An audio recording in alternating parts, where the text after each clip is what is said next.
Enquanto você está abrindo a sua Bíblia, depois do almoço vamos ter um tempo de discipulado.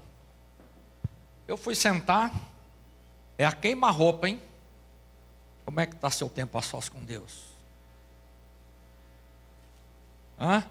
Pastor, alguém falou, pastor Hugo, mas você é um pastor de igreja. Por que você precisa prestar contas a alguém? Porque toda vez que a gente anda muito solto, existe um risco, a gente tem que prestar contas. Todos nós temos que ter alguém para prestar contas, inclusive na área espiritual. Então, a primeira pergunta que o pastor aí fez assim: você está andando em pureza? Você está tendo o seu tempo a sós com Deus? Como é que está o seu casamento? Como é que está o seu tratamento com os filhos, com a esposa? Não é crescimento de igreja, não é vida. Aí, a Silvana conversou com a pastora André, não sei o que pode ter, elas conversaram, mas isso que eu posso falar aqui, né? Como é que você está? Então, é muito importante isso, irmãos. Muito importante. No 6º mês, versículo 26, foi o anjo Gabriel, enviado da parte de Deus para uma cidade da Galileia, chamada Nazaré, a uma virgem desposada com um certo homem da casa de Davi, cujo nome era José. A virgem chamava-se Maria.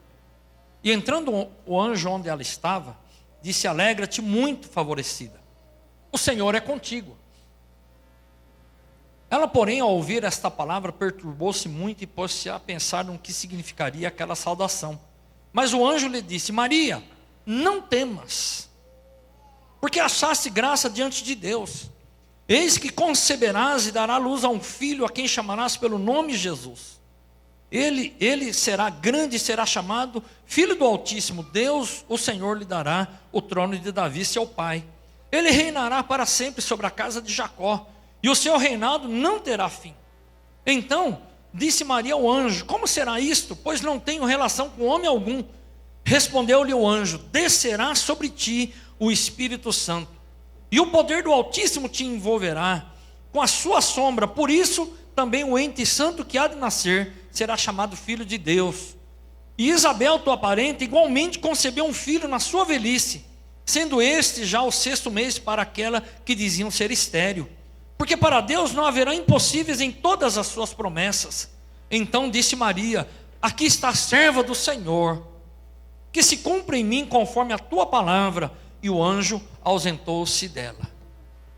Em Hebreus está escrito: sem fé é impossível agradar a Deus. Hebreus 11:6. Porque aquele que se aproxima de Deus não somente deve crer que Ele existe, mas também Ele recompensa, Ele abençoa. Na versão King James, a versão do rei Tiago, King James, termina dizendo assim: Ele recompensa aqueles que se consagram a Ele. Então, a fé, conforme nós estamos enfatizando muito esse mês, a fé não é pensamento positivo. A fé não é pensamento positivo. A fé não é confissão positiva. A fé não é você ter uma lista de isso e aquilo e pronto. Não, a fé é de acordo com a palavra de Deus. A fé, você deve crer conforme a Bíblia diz. Vamos supor que você creia em alguma coisa que contraria a Bíblia. Você creia de coração numa coisa que contraria a Bíblia. Isso acontece e vai acontecer muito com você. Se nunca aconteceu, leia mais a Bíblia. Se nunca aconteceu, leia mais a Bíblia. Estude mais a Bíblia. Mas você crê, você fala assim: puxa, eu sempre criei, desde criança eu criei desse jeito. Mas aí você vê que a Bíblia diz o contrário.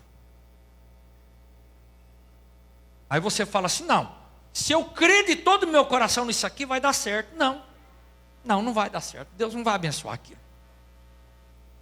Por isso que muitas pessoas dizem: mesmo que eu creia errado, Deus me abençoa. Não, Deus abençoa conforme a palavra de Deus, conforme a Bíblia. Agora, você já deve ter se confrontado: eu creio desde criança assim, mas agora a Bíblia diz assim: eu rejeito isso aqui e fico com a Bíblia. Eu devo rejeitar isso aqui e ficar com a Bíblia. Existem rejeições que você tem que até fazer um ato público. Lembra-se quando Paulo estava na cidade de Éfeso? Aquelas pessoas que praticavam bruxaria, eles levaram publicamente os objetos de bruxaria, os objetos em que eles eram devotos, e queimaram publicamente, e a soma de dinheiro foi enorme, a ponto de as pessoas quererem matar Paulo. Mas por quê? Por que às vezes Deus pede? Por que às vezes Deus pede uma renúncia pública? Porque eu fiz voto em público. Existem algumas renúncias que devem ser públicas. Por quê? Porque o meu voto, a minha devoção, eu expressei publicamente. Isso acontece, é fé. Por isso que o batismo é uma declaração pública do que você está fazendo em relação a Jesus. Mas, o que nós vemos? Lembra-se do texto que Jesus fala assim: vinde a mim, vós que estáis cansados e oprimidos. Mateus 11, 28. 11, 28. Vinde a mim, vós que estáis cansados e oprimidos. Jesus viu aquelas pessoas como ovelhas que não tinham pastor, cansadas, oprimidas, subjugadas, maltratadas. Jesus fala assim: vinde a mim, vós que estáis cansados e oprimidos, e eu tenho um alívio para vocês. Passa um tempo, Jesus está com os discípulos, e muitos que foram até Jesus, agora estão com Jesus. Jesus, ele fala assim: permanecei em mim, e eu permanecerei em vós. Olha só, entendeu? Vinde a mim. Aí as pessoas vão. Agora ele diz: permaneça em mim, e eu permanecerei em vós. Mas depois, eles caminham com Jesus. Eles foram até Jesus e permaneceram em Jesus. Agora Jesus fala assim, lá no finalzinho, ele diz assim: ide por todo mundo e fazei discípulos. Existem 3 coisas que a nossa fé deve fazer. Primeiro, ir até Jesus. Você tem que ir até Jesus. Você já foi até Jesus. Você já ouviu o vinde quando você recebeu Jesus no seu coração. Só que existem problemas, existem dificuldades, existem crises que se abatem sobre as nossas emoções. O que você tem que fazer? Vinde a mim. Vinde a mim. Vinde a mim. Você está cansado? Você está oprimido? Vinde a mim. Vinde a mim, vós que estáis cansados e oprimidos. Mas você vai até Jesus. Aí Jesus, ele fala assim: espera um pouquinho agora, permaneça em mim. Permaneça em mim. Se ligue a mim. Finque raízes. Se alicerce. Fundamente a sua fé. Conecte. Esteja linkado a mim. Esteja absorto por mim. Fique em mim, permaneça em mim. E a minha palavra então flui de mim até você. Você permanece em mim, a palavra vai fluir até você. E a palavra permaneça em vós. Aí você se fortalece. Porque sem mim nada podeis fazer. Aí Jesus fala assim: ide agora. Ide. Vai lá, ganhe pessoas. Fale de mim às outras pessoas para que elas ouçam. Vinde a mim. Aí você chega e fala de Jesus para alguém, para um amigo, para um parente, para alguém. Aí a pessoa fala: realmente eu estou cansado. Realmente eu preciso de salvação. Aí você fala, Jesus fala assim: vinde a mim. Aí a pessoa vai até Jesus e Jesus fala para essa pessoa: permaneça em mim. Porque a vida cristã é vinde, permanecer e ir. Se você estiver permanecendo em Jesus e não estiver indo, você não está cumprindo tudo aquilo que a sua fé pede para você. Nós temos que ir. Temos que ganhar vidas para Jesus. Temos que saquear o inferno e povoar o céu. Jesus está às portas. Jesus está às portas. Ele está às portas. Paulo fala Maranata. Ele está às portas. E para que nós levemos mais gente para a salvação. O papel da igreja é esse, primário. Primeiro é falar de Jesus e falar do Evangelho. Maria era uma jovem. Alguns estudiosos dizem que Maria deve ter mais ou menos uns 15 anos, 14 para 15 anos de idade. ela era uma mulher. Então, primeiro, numa sociedade como a da época, mulher, para aquelas pessoas, não valia. Quem foi o primeiro feminista no sentido correto da palavra foi Jesus. Ele que quebrou o paradigma. Mas a sociedade na época era machista. E Maria, além de ser jovem, ela era mulher. A outra coisa, Maria, ela estava noiva. E de repente, o anjo vem até ela. O anjo vem até ela. E o anjo mensageiro, que é o Gabriel, chega para ela e fala: salve, agraciada, o Senhor é contigo. Ela ficou assustada. Aí de repente o anjo fala assim: olha, é o seguinte, você vai ter um filho. Ela: como que pode? Eu sou virgem, eu não sou casada. Como é que eu vou conceber? O anjo diz: descerá sobre ti o Espírito Santo. Descerá sobre ti. E ela fala assim: cumpra-se em mim então aquilo que Deus quer. E ela engravida do Espírito Santo, engravida de Jesus. Eu quero falar sobre, encerrando a nossa palavra sobre fé, uma vida de fé como a de Maria. Eu já preguei 2 vezes essa palavra, uma vez foi lá no Paraná, outra vez foi aqui na nossa igreja. Mas uma vida de fé como a de Maria. Por que eu escolhi falar sobre Maria? Não uma pessoa já adulta, uma pessoa que já tinha uma posição uma pessoa com todas as condições humanas. Não. Eu estou falando de Maria porque uma adolescente, numa sociedade como aquela, uma mulher, numa sociedade como aquela, uma pessoa simples, ela não era rica, não tinha nome, o sobrenome dela nem é citado, ela não era filha de um rei, não era filho de um centurião, não era filho de um sacerdote judeu, nem se fala nada disso dela. Ela era alguém talvez da mais baixa posição social, uma mulher, uma jovem adolescente, numa sociedade como aquela.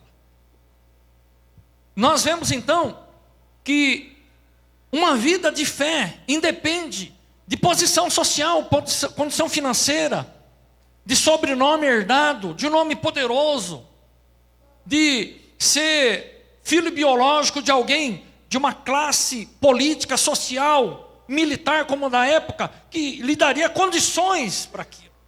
Deus escolheu uma coisa louca daquele mundo, alguém que não tinha condição nenhuma, alguém que facilmente seria massacrada, mas Deus envia Gabriel para alguém nessa condição, uma virgem desposada com um homem da casa de Davi. E quando ela ouve esta saudação, ela perturba-se muito. E o anjo fala: não temas. Porque a primeira coisa que vem no nosso coração, quando Deus traz um desafio de tamanha magnitude, ou talvez uma magnitude menor, é temor. Fala: puxa, eu tenho condições para isso? Uma vida de fé como de Maria.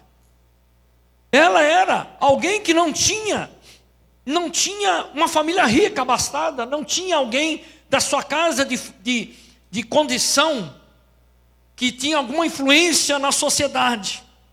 Mas Deus encontrou alguém, e é isso que Deus procura no seu coração, no meu coração, em primeiro lugar.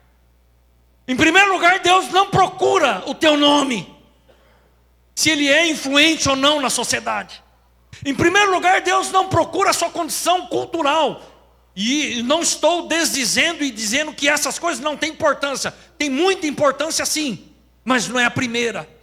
Em primeiro lugar, Deus não estava procurando alguém de uma posição na sociedade, alguém que tinha uma influência, alguém que tinha uma capacidade de articulação, e por isso influenciar pessoas.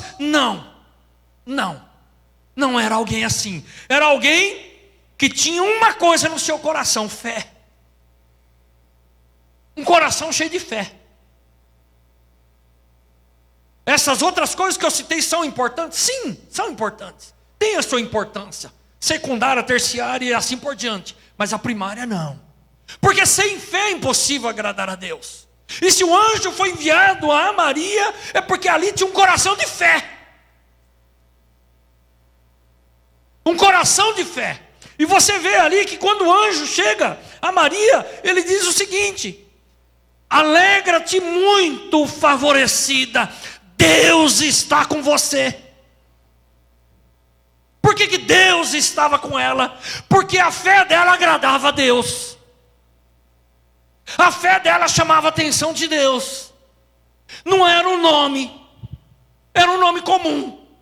Não era o fato dela ser jovem, ela podia ser uma pessoa idosa, como Sara. Não era uma pessoa de posição social, porque poderia ser, Paulo tinha uma posição social importante. Não era uma pessoa de condição político, militar, como Cornélio. Poderia ser também. Cornélio foi abençoado por Deus. Não era alguém de condição religiosa importante. Nicodemos era. Mas era uma jovem, adolescente, como eu, como você. Muitas vezes nós nos sentimos. Mas tem uma coisa no coração de todas as pessoas, importantes ou não aos olhos humanos, poderosos ou não aos olhos humanos, abastados ou não diante dos olhos humanos, tem uma coisa que chama a atenção do Senhor nosso Deus: fé. Fé na palavra, fé em quem Ele é.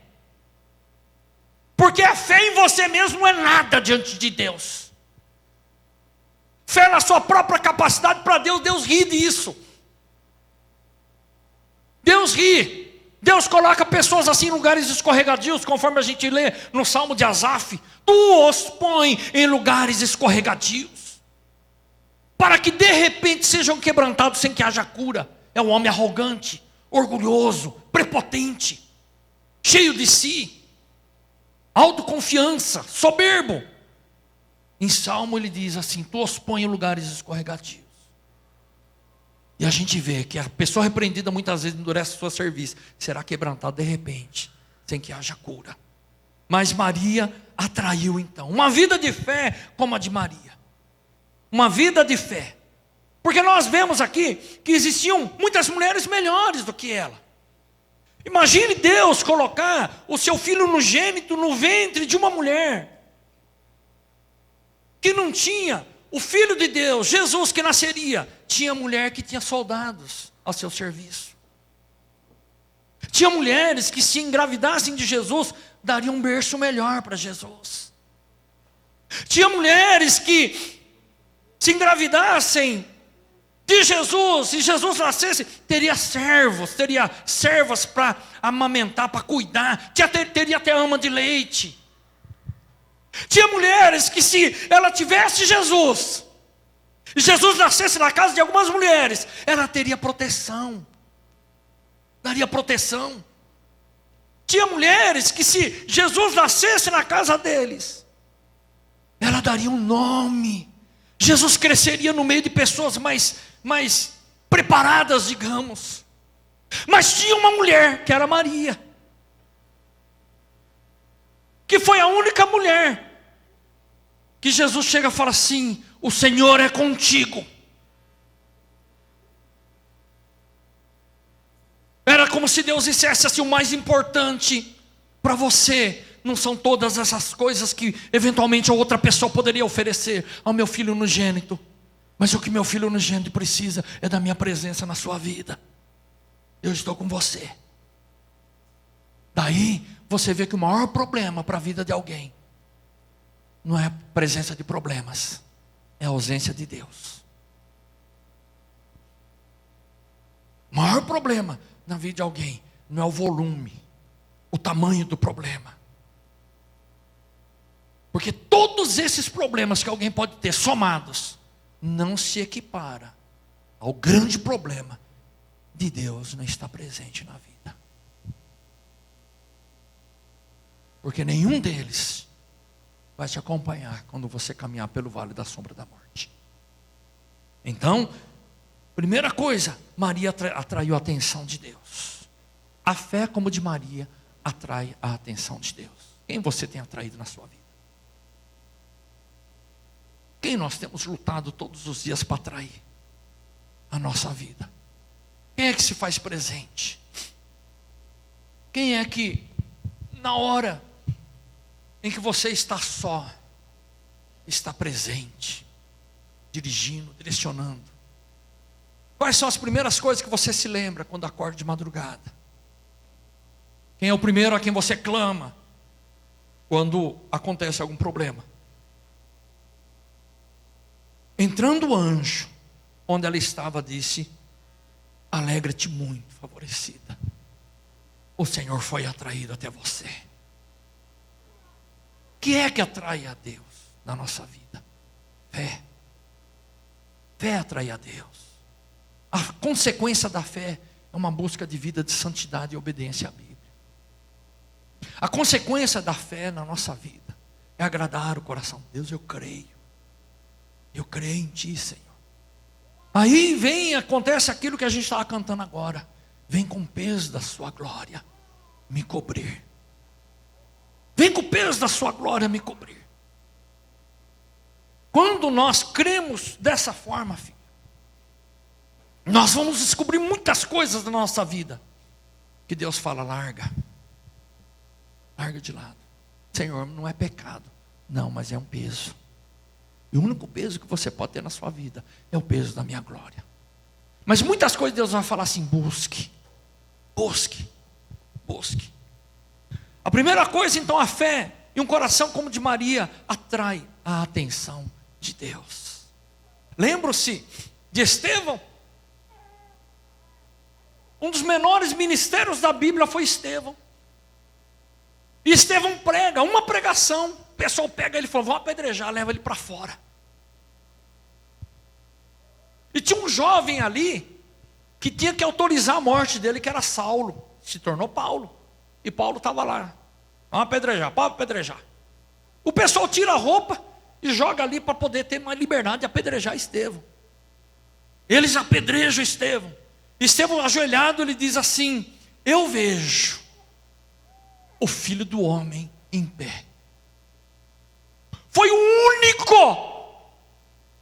única pessoa que a gente vê que Jesus ficou de pé para receber ele.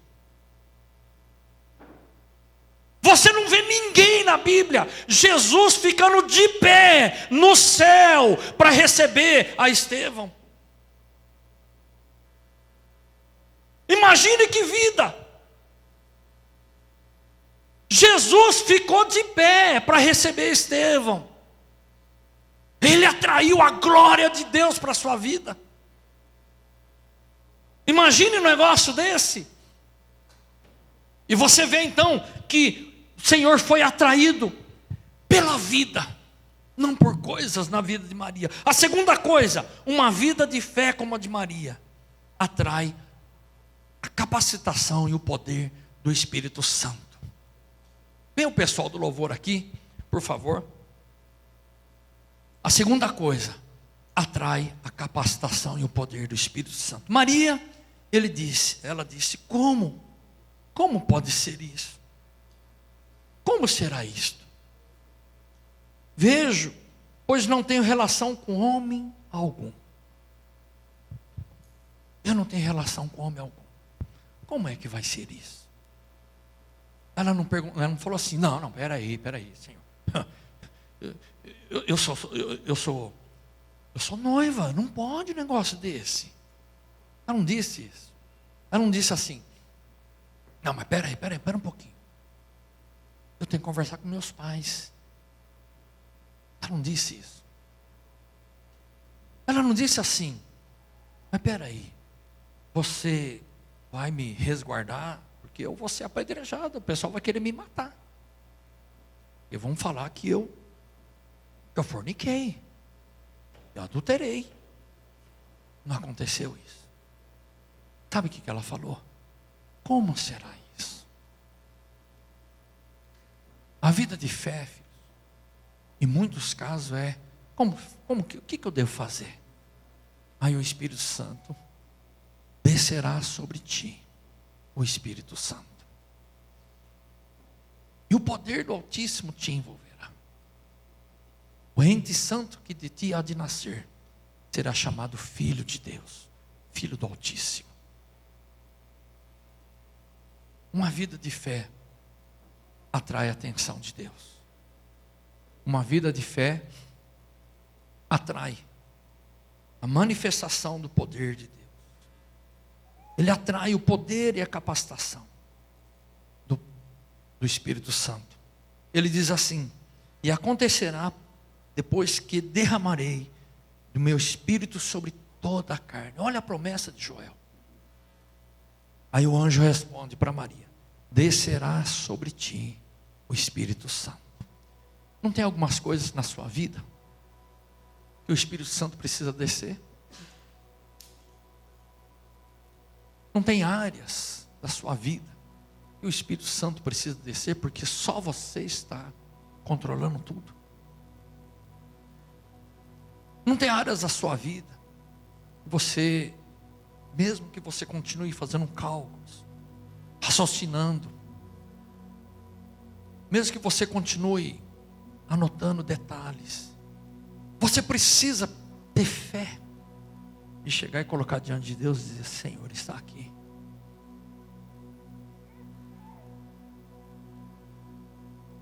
Não precisa não. Você pode ser alguém como leproso, ou como cego Bartimeu, jogado na beira da estrada, chutado, escorraçado, e vive de esmolas. Mas você pode ser também alguém como Paulo, que tudo está bem, só tem um aguilhão que está te cutucando, cutucando, cutucando. Como é que você está, Paulo? Estou tudo bem. Oh, Paulo, você é o cara, hein? Somente uma pessoa sabe, e é Jesus. Paulo, ninguém sabe, mas está sendo duro para você, hein? Recalcitrar contra os aguilhões. Está sendo duro. Você é bonito. Você está tudo jóia. Jairo está tudo bem para ele. Jesus chega, ele se joga no chão com o rosto na lama. Jairo, como é que você está? Está tudo bem. E a sinagoga? Jóia. E você diante da sociedade? Jóia. Todo mundo conhecia Jairo. Aí Jairo veio diante de Jesus e fala assim: Senhor, vai na minha casa. Não está tudo bem não. O que foi? Minha filha está doente. Estou perdendo a minha filha. Minha filha está morrendo. Vamos lá em casa. Descerá sobre ti o Espírito Santo. O poder do Altíssimo te envolverá. É o que nós precisamos na nossa vida. Uma fé que atrai o Espírito Santo. Uma fé que atrai a presença de Deus. O que é que você tem atraído na sua vida? Fique de pé, por favor.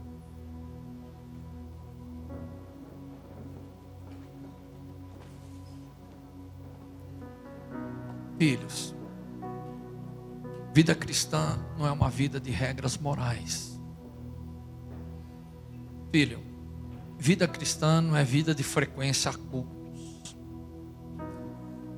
Vida cristã não é você chegar ao ápice através do batismo, batizou, acabou. Vida cristã, irmão, não é só ler a Bíblia, não é só fazer orações. Vida cristã, filho, é vida de relacionamento pessoal com Deus. É impossível alguém se relacionar com o Espírito Santo e não mudar. Vida cristã é vida de olhos abertos, espiritualmente falando. É você ver coisas que para muitos não tem nada a ver, mas para você tem a ver. Vida cristã é vida de relacionamento pessoal com Deus, que atrai a presença de Deus. Visitações, sonhos de revelação. Vida cristã é vida de quebra de paradigmas, mudança de coração. Vida cristã é vida de querer agradar a Deus. Maria disse assim: faça-se em mim, cumpra-se a vontade do Senhor. Maria não foi perguntar os pais o que ela devia de fazer. Maria não foi falar com José, que era seu noivo. Maria não saiu dali, não largou o anjo, falou: espera um pouquinho, anjo, eu vou pedir conselho para minhas amigas. Maria não fez nada disso, porque a verdadeira vida cristã é uma vida de obediência a Ele. Por isso que o cristianismo verdadeiro é tão odiado. Por isso que Satanás tenta levantar falsos cristianismos. E por isso as pessoas querem massacrar a verdadeira igreja.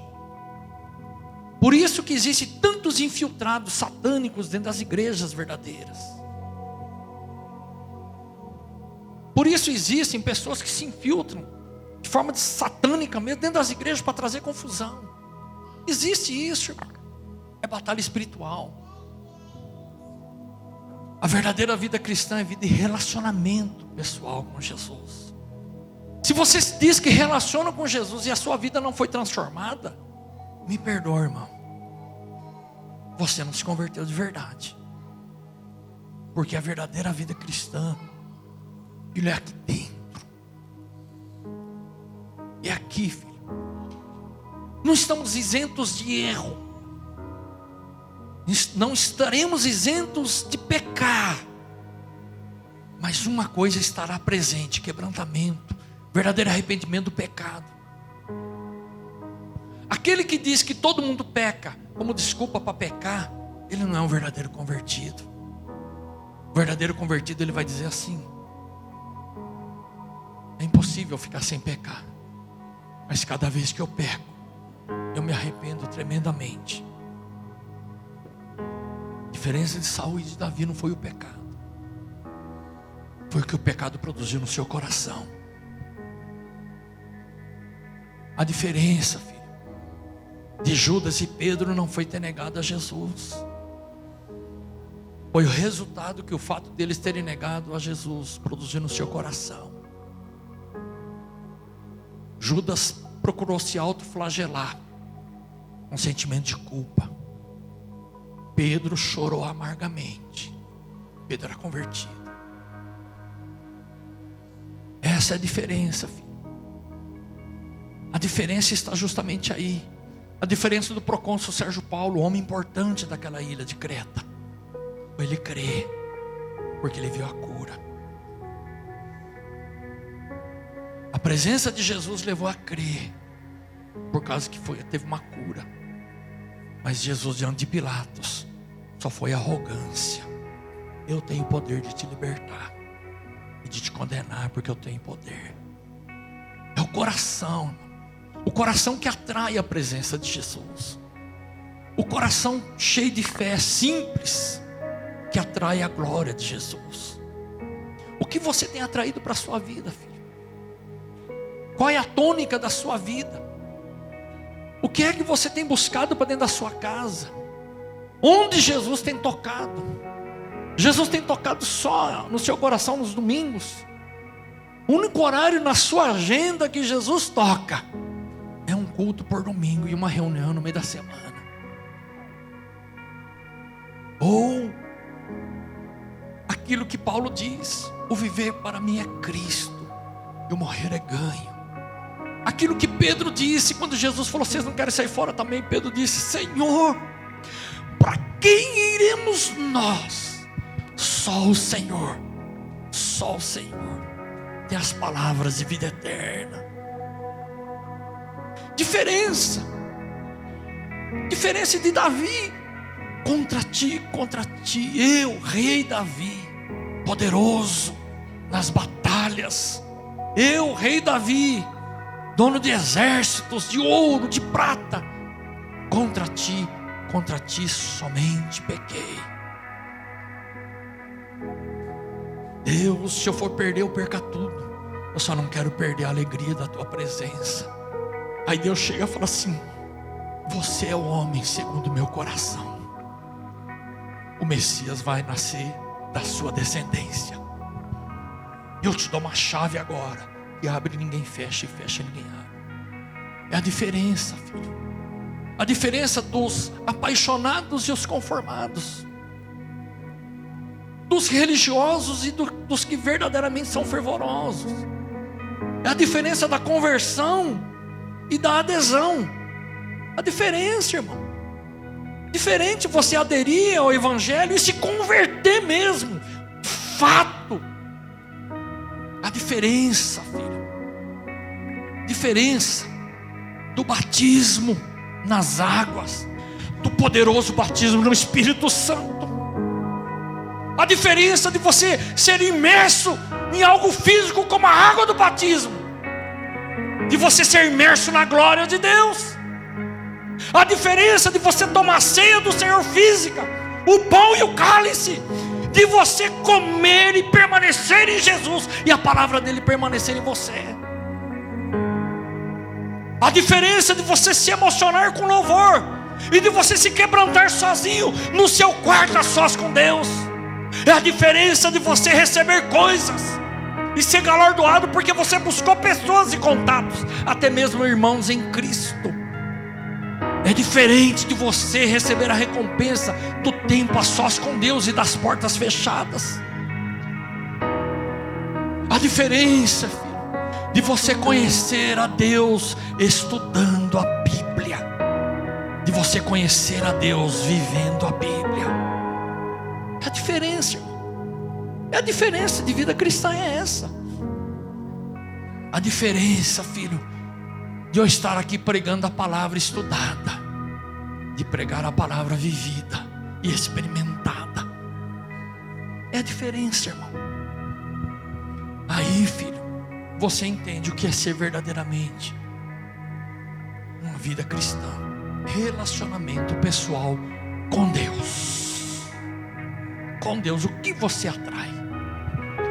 Feche os teus olhos. Se você fique à vontade, vamos cantar. E com esse cântico nós estaremos encerrando, filho. Espírito do vivo Deus, manifesta o teu poder, revela o peso da tua glória. Espírito do vivo Deus, manifesta o teu poder, revela o peso da tua glória. Vem com peso da tua glória me cobrir, fluindo de vida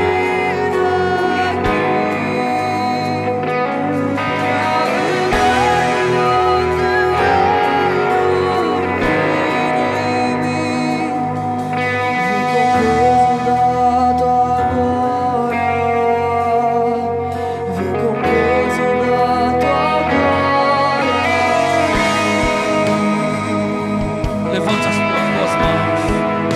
Se você quiser vir aqui à frente, pode vir, que nós vamos encerrar o culto daqui a pouco. Se quiser vir aqui, pode vir.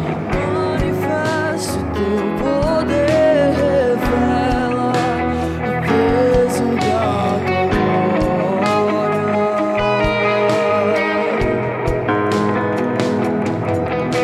Espírito do vivo Deus, manifesta o teu poder, revela o peso da tua glória.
sua boca, filho.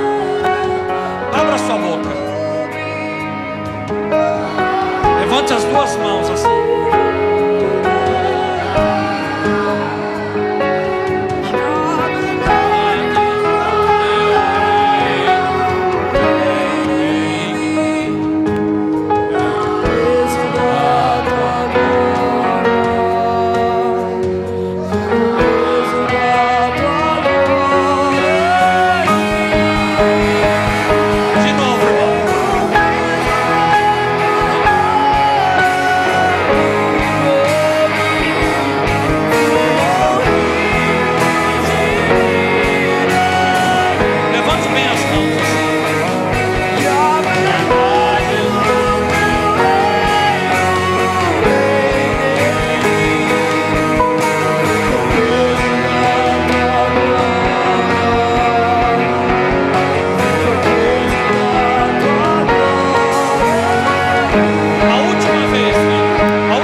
Coloque a mão no seu coração, filho. Deixa eu fazer uma oração por você. Vamos fazer uma oração. Feche os olhos. Coloque a mão no seu coração, assim, filho.